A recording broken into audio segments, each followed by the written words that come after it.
better than madness in the world today. Mass paranoia is a mode, not a malady. Yeah, I'd like to watch 1,000 cable channels, but there's nothing on my high-speed connections.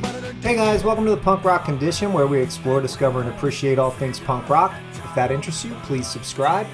Here on today's episode, we're doing episode 3 of Lyrical Corner, where we take a deep dive on one of my favorite songs that has some really killer lyrical content.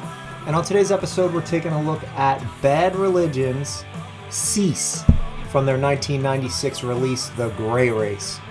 And look, great to have Greg Graffin. Good opportunity to talk about Greg Graffin on the channel for the first time.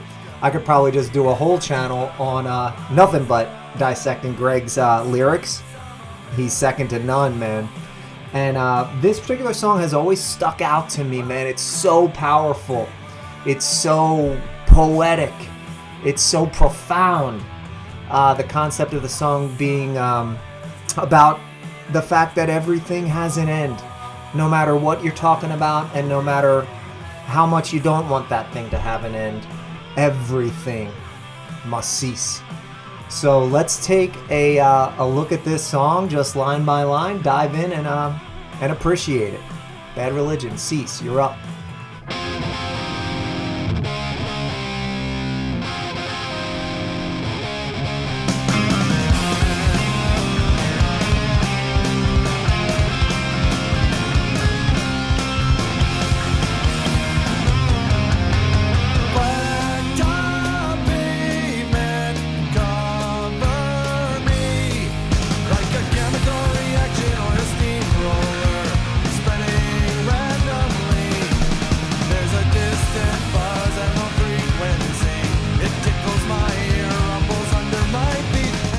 Okay, so cool. Let's not get too far ahead there. But Blacktop Pavement Cover Me. The first verse is like kind of the vaguest verse in terms of making his point, in my opinion. But the finality, right, of Blacktop Pavement covering something is what he's getting at. Chemical reaction or a steamroller spreading randomly. These things are gonna get what they came to get, and they're going to end it. A chemical reaction, a steamroller, a distance buzz and a low frequency, something that he can hear that's imminent, tickling his ear and rumble under his feet, but it shakes the leaves off of every tree violently.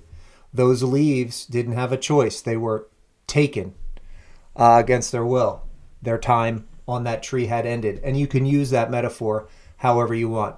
But there's your introduction to the concepts: chemical reactions, steamrollers, blacktop pavement, frequencies shaking leaves off of trees and coming for you. You know, it's all very poetic, but it's a little bit vague. So he's almost like, it's almost introductory to the concepts that he's getting at, you know. So really, really cool. Let's keep going. It shakes the leaves off of every tree violently. What pretension, everlasting peace. Everything must cease. Whew. So what I think he's saying there with what pretension, everlasting peace, how pretentious are we to think that everything doesn't cease, or to think that these things aren't coming for us? What pretension, and then the everlasting peace that will come after we cease, right? Is what I think he gets at with that one line. Really cuts through. Really cuts through. And he reprises that. So that is what he's here to say. Don't be pretentious and think that you or the things that you love aren't going to cease. They are. All things must.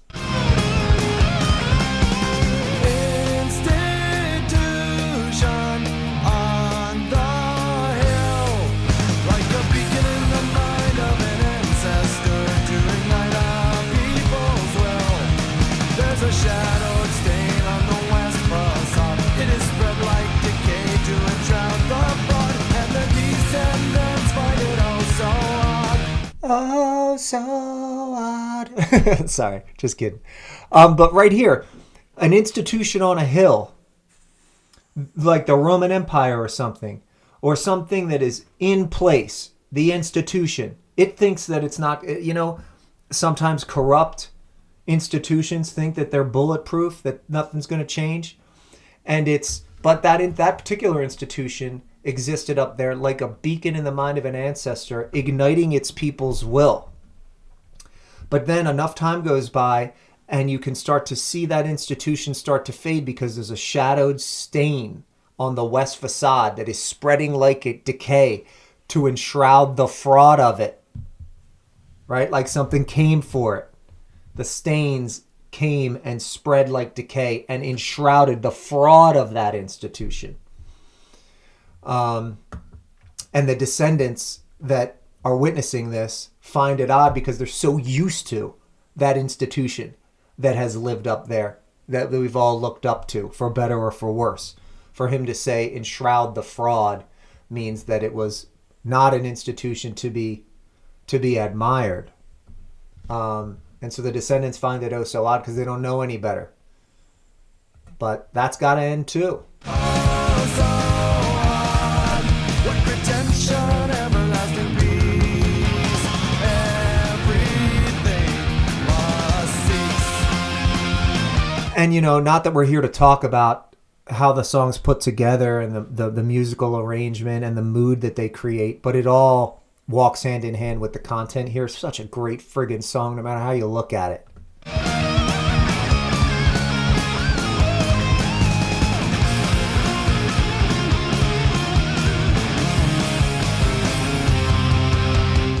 And now comes one of the more beautiful verses, more powerful, beautiful, emotional, profound verses in any friggin' song ever. And maybe it's just because I got into this when I was young and that it means so much to me. Bad Religion has so many great songs. It's hard to be like, oh, this one's the best because they all are so friggin' good. But this one has always held such a special place in my heart. Grave memorial, hewn white stone, like the comforting caress of a mother or a friend you've always known. Oh, how much weight that lyric holds. A grave memorial, hewn white stone, like rough around the edges, maybe like affected by the salt in the rain, a hewn white stone. And we all see, when you go to see a memorial, what kind of, especially like a war memorial, what kind of emotion that holds just to see the scene of a bunch of gravestones all lined up. And then, like the comforting caress of a mother or a friend you've always known. Let's listen to the rest of the verse and then tackle it all. I'm going to back it up because I love the way he sings that comforting caress of a mother or a friend you've always known. It's so, so beautiful. White stone, like the comforting caress of a mother or a friend you've always known. It evokes such pain and significance.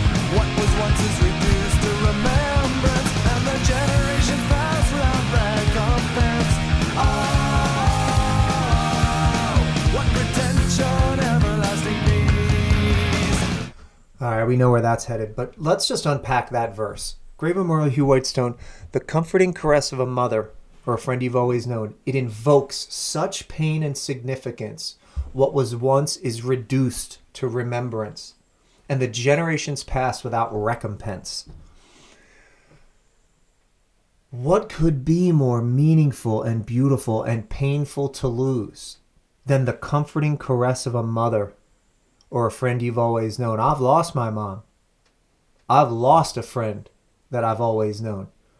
And I think about them all the time. It invokes such pain and significance in me to think about what I've lost and to think about how, you never thought you were going to lose those things, but that is just pure naivete to live in that space, And the generations pass without recompense, meaning they're compensation. You're not going to be compensated. I'm not going to get something back to make up for the loss of these things, for the loss of these people that I love. I'm not going to get, their generations ain't going to pay me back, compensate me. Absolutely not.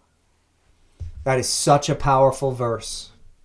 Such a powerful verse. And when you tie it in with all of the other things that he said in this song that are things that cease, the concept of everything must cease. All of these things, one way or another, no matter how you look at it, it all going to end. And this is the last song on the record. So, that's apropos. But let's just hear how he rides out this record. And Grey Race is one of the most underrated Bad Religion albums. I like low key have it up there, man, with the heavyweights, with Recipe for Hate and Suffer and all the greats. Everything must cease.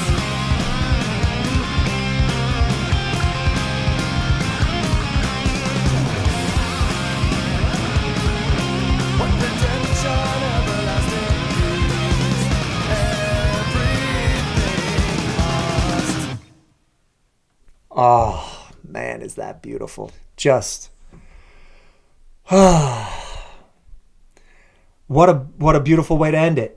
Everything must cease. He doesn't say it again just to you're so about to hear it, right? You're so guaranteed that he's going to say cease there. And then he gets cute and poetic and beautiful and he just ceases to say the word cease. Just off the charts wonderful. Just incredible stuff. So yeah, guys, that's about all I have to say about that particular song. Let me know in the comments if you guys have ever identified with that song at all as being kind of an exceptional Bad Religion song, even though they don't even really play it live. I may have seen them play it live, but they don't typically feature it as one of their best songs, and I've always thought that it was. So yeah, let me know if anybody out there agrees with that. Or if you have any songs that you think are particularly lyrically inclined and you'd like me to take a look at them on the channel here, I'd love to. Really great to mention Greg Graffin and to give him a little credit on this one tune, even though, like I said, you could do 50 of them, man. Greg's one of the best. So yeah, Lyrical Corner, Episode 3, Bad Religion Cease. See you on the next one.